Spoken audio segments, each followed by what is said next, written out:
Dear student, how are you? You are fine? Okay. Now we start our lecture, which will study your course exercises in chapter 1st, exercise 4, 5th and 6th. It means 1.4, 1.5 and 1.6. Here we will discuss three methods.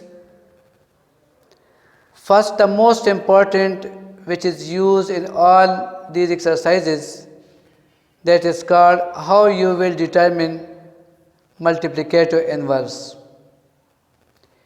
And if you learn how to determine it, then you will be able to solve all the sums or question of your exercise. That may be inversion method or Cramer rule. Let's start. We take a matrix A is equal to 4, 1, 3, 1. अब हमें ये matrix दिया गया है। अब हम इस पर इस तरह करेंगे कि पहले हम मल्टीप्लिकेटिव इन्वर्स को समझने की कोशिश करेंगे। मल्टीप्लिकेटिव इन्वर्स को हम जिस फार्मूला से मालूम करते हैं वो है A inverse is equal to A determinant adjoint A. पहले मैं आपको ये समझाता हूँ कि आप डिटर्मिनेंट को किस तरीके से मालूम करते हैं।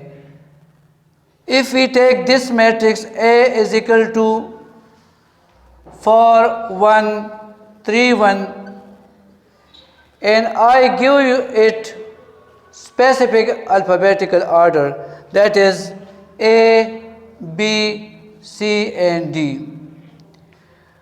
Now if you want to determine a determinant, then you may apply the method AD minus BC. It will be easy for you to understand it if you consider this is A, this is B, this is C and this is D.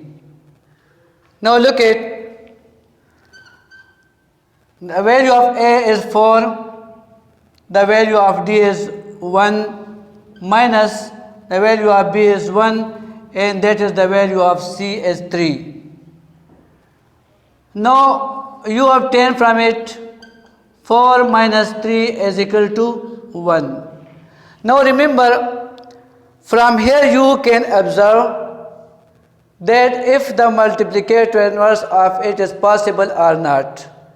Remember, if you get some value of determinant, as we have got it 1, so if we get some number which are greater than or less than 0, the solution set of that will be possible. And we call it what? We call it non-singular. Non-singular का मतलब ये होता है कि अगर आपके पास ये singular है, 0 आता है, तो इसका मतलब ये होता है कि इसका सॉल्यूशन सेट पॉसिबल नहीं है। अब यहाँ आपने डिटरमिनेंट तो मालूम किया, एक स्टेप आपने इसका मालूम किया। अब दूसरा स्टेप आप कैसे मालूम करेंगे? हमारे पास है एडजॉइंट है, तो एडजॉइंट का मतलब क्या होता है? आप देखिए ये ए आपको दिया गया है 4, 1, 3, 1, तो आप क्या करेंगे? यहाँ आपके पास ये 2 नंबर है, तो इसके लिए आप इसके प्लेस को चेंज करें। एडजॉइंट आप किस तरह लिखेंगे? यहाँ हमने इसका प्लेस चेंज किया। और दूसरा बात ध्यान में रखिए, दूसरी बात वो ये है कि इसके सिंबल को आप तब्दील करेंगे। यानी आपके पास ये +1 है तो आप -1 लिख के और -3 लिख के इसका आपने प्लेस चेंज किया, इसका सिंबल चेंज किया। अब आपके पास पॉइंट क्लियर है, आपका फार्मूला ये है, तो आप क्या करेंगे? आप देखिए, अगर मैं इन्वर्स मालूम करना चाहता हूँ तो पहले मैं ये फार्मूला लिखता हूँ। तो कैसे लिखता है? देखिए, डिटरमिनेंट आपने मालूम किया 1 है, एडजॉइंट आपने मालूम किया है 1 - 1 - 3 और 4 है। तो इसका मतलब ये हुआ कि आपके पास आपने जो इन्वर्स हासिल किया वो क्या है? -1 - 3 और 4 है। तो अब देखिए, जब आप इन्वर्स को मालूम करने का तरीक़ा सीखेंगे तो आप के लिए फर्दर क्वेश्चन सॉल्व करना कोई मुश्किल नहीं होगा। अब देखिए, इस पर आपने एक्सरसाइज आप देखिए, इसमें ज़्यादा क्वेश्चन जो है वो किस चीज़ पर है? एडजॉइंट पर है। तो एडजॉइंट का तरीक़ा मैंने आपको बताया। डिटरमिनेंट पर है तो डिटरमिनेंट का तरीक़ा मैंने आपको बताया। और फिर इन्वर्स मालूम करना है तो इन्वर्स का तरीक़ा भी मैंने आपके सामने क्लियर किया। तो शायद आप इसको समझ चुके होंगे। अब इसको समझने के बाद हम एक और तरीक़े की तरफ जाते हैं जो है inversion method. Now I want to explain you inversion method.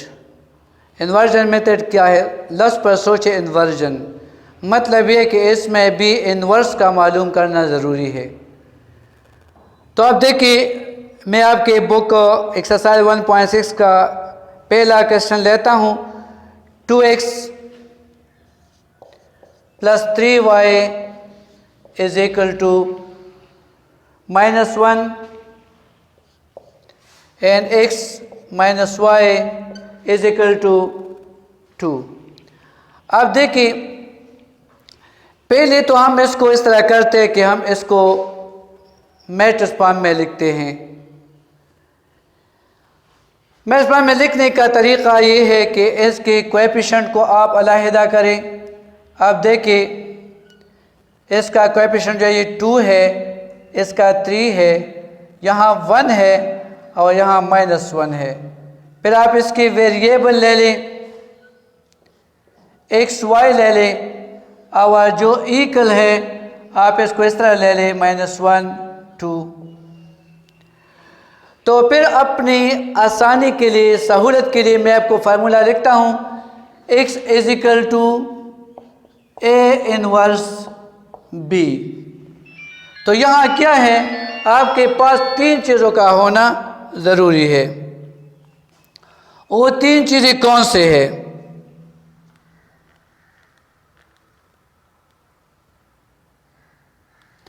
तीन चीज़ें इसमें आपके पास x का होना चाहिए, a का होना चाहिए और b का होना चाहिए।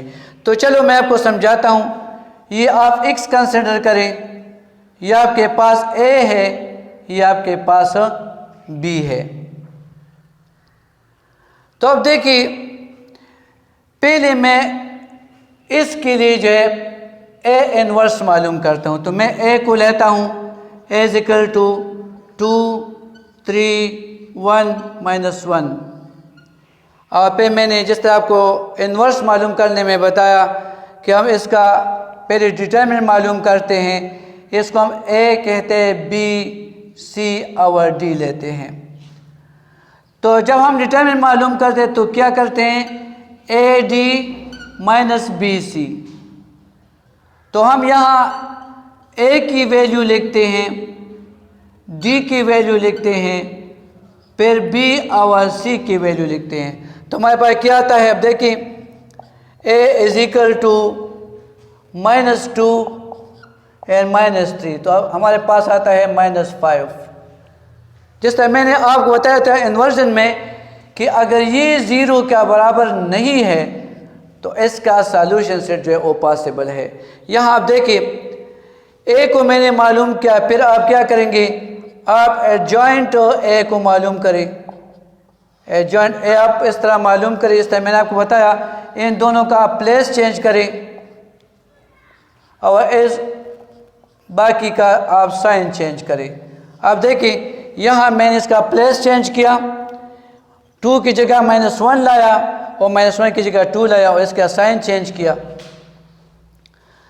अब जब मैं a इन्वर्स मालूम करता हूँ तो मेरे सामने फार्मूला मौजूद है, a डिटरमिनेंट्स है अब एडजॉइंट ए है। तो अब देखिए, आप इसको लिखते हैं -5 और फिर एडजॉइंट हमने मालूम किया -1 है, -3 है, -1 है और 2 है।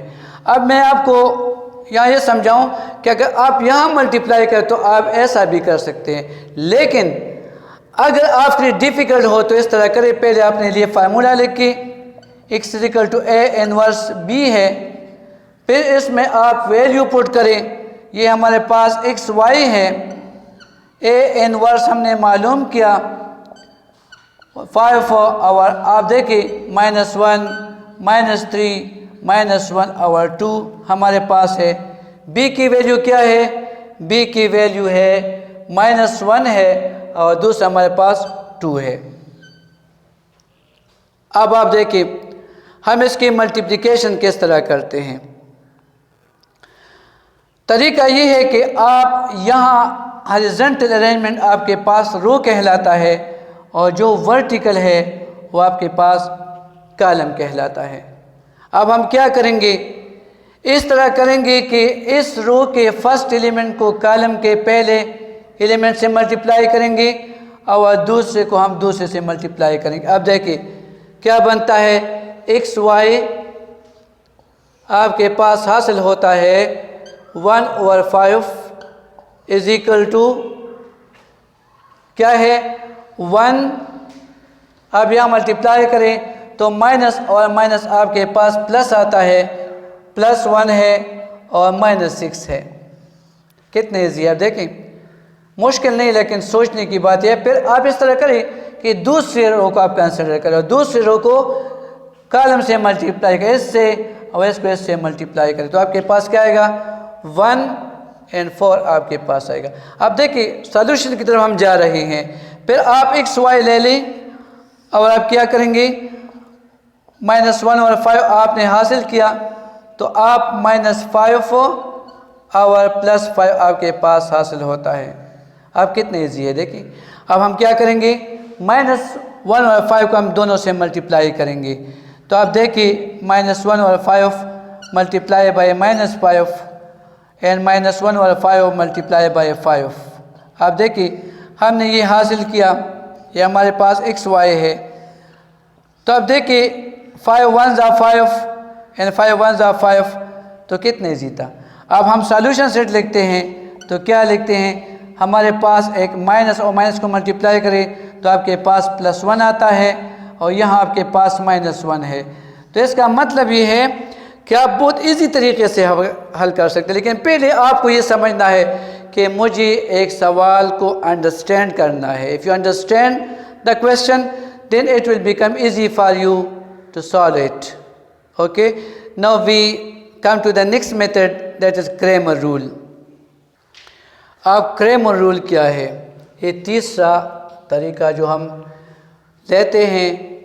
अगर आप इन्वर्जन मेथड पर एक सवाल हल नहीं कर सकते और आप इस चाहते कि आप इसे क्रेमर तरीका से हल करें, क्योंकि पेपर में आपसे पूछा जाएगा कि इसको इन्वर्जन मेथड से हल करें या क्रेमर से। अगर आपको ये चॉइस दिया गया हो कि solve the question by matrix rule, तो आप कोई भी तरीका आप इस्तेमाल कर सकते हैं। देखो मैं आपको क्रेमर रूल सिखाता हूँ कि क्या है। आप अपने एक्सरसाइज के क्वेश्चन 2 का पहला पार्ट ले लें, x - 2y =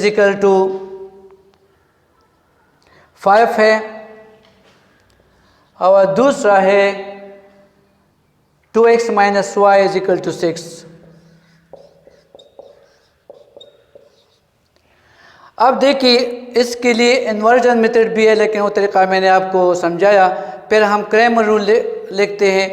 तो क्रेमर रूल के लिए पहले जो है वो ए सेट का, जैसे इन्वर्जन मेथड में ए इन्वर्स था, तो उसके लिए ए डिटरमिनेंट्स का मालूम करना ज़रूरी है ताकि ये हम समझे कि क्या इसका सॉल्यूशन सेट पॉसिबल है या सॉल्यूशन सेट पॉसिबल नहीं है।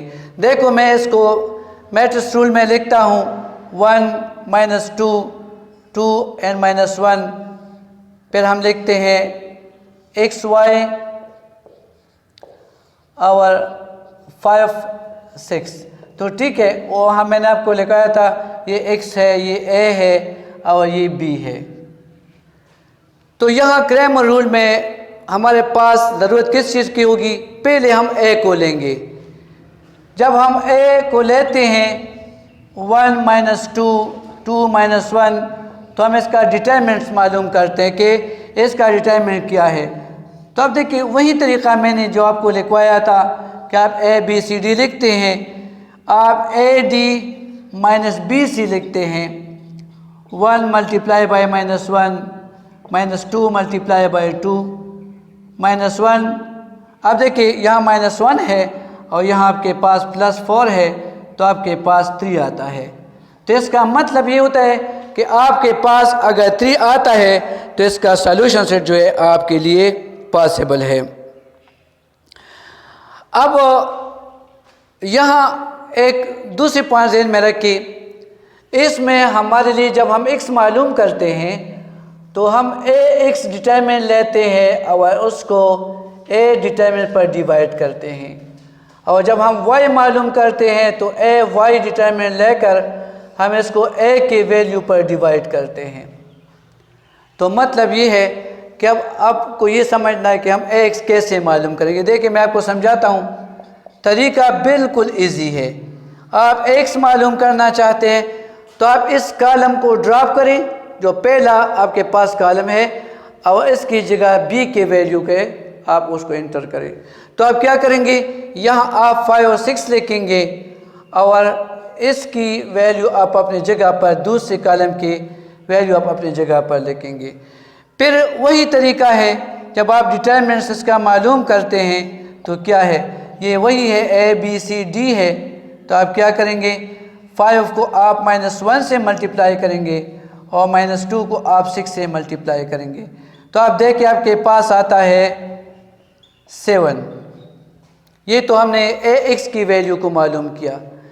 अब देखिए जब आप ay की वैल्यू को मालूम करते हैं तो आप इसमें क्या करेंगे, आप इसको रखेंगे, ये पहले कॉलम को आप लिखेंगे और दूसरे कॉलम को आप ड्रॉप करेंगे और उसकी जगह आप क्या लिखेंगे, 5 और 6 लिखेंगे।